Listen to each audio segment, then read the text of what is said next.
যে ডিসেম্বর থেকে জুনের মধ্যে তিনি নির্বাচন শেষ করতে চান। আমরা একেবারেই সন্তুষ্ট নই, আমরা পরিষ্কার করেই বলেছি।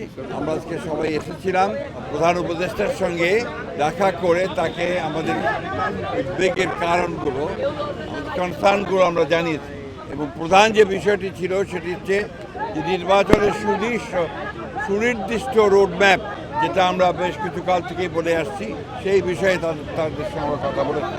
আমরা বলেছি যে বর্তমানে রাজনৈতিক যে পরিস্থিতি আছে এবং দেশের যে অবস্থা, তাতে করে আমরা বিশ্বাস করি এখানে অতি দ্রুত একটি গ্রহণযোগ্য নির্বাচনের মধ্যে এই সমস্যাগুলোর সমাধান করতে হবে।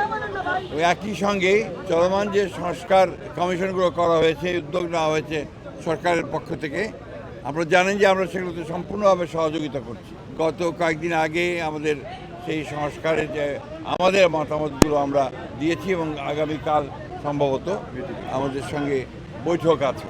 আমরা খুব স্পষ্ট করে বলেছি যে যে বিষয়গুলোতে ঐকমত্য হবে সব দলগুলোর, সমস্ত দলগুলোর, সেগুলো নিয়ে আমরা একটা চার্টার করতে রাজি আছি। বাকি সংস্কার যেগুলো আমরা একমত হব, সেটা আমরা অবশ্যই আমাদের রাজনৈতিক দলগুলো যা নির্বাচিত হয়ে আসবেন তারা সেগুলোকে বাস্তবায়িত করার ব্যবস্থা নেবেন। প্রধান উপদেষ্টা মহোদয় তিনি তার সুনির্দিষ্ট কোনো ডেডলাইন আমাদের দেননি। তিনি বলেছেন যে ডিসেম্বর থেকে জুনের মধ্যে তিনি নির্বাচন শেষ করতে চান। এই কথা তিনি আজকে আবার বলেছেন। আমরা একেবারেই সন্তুষ্ট নই, আমরা পরিষ্কার করেই বলেছি যে আমরা ডিসেম্বর কাট আউট টাইম, ডিসেম্বরের মধ্যে নির্বাচন যদি না হয় তাহলে দেশে যে রাজনৈতিক পরিস্থিতি, অর্থনৈতিক পরিস্থিতি এবং সামাজিক পরিস্থিতি সেটা আরও খারাপের দিকে যাবে।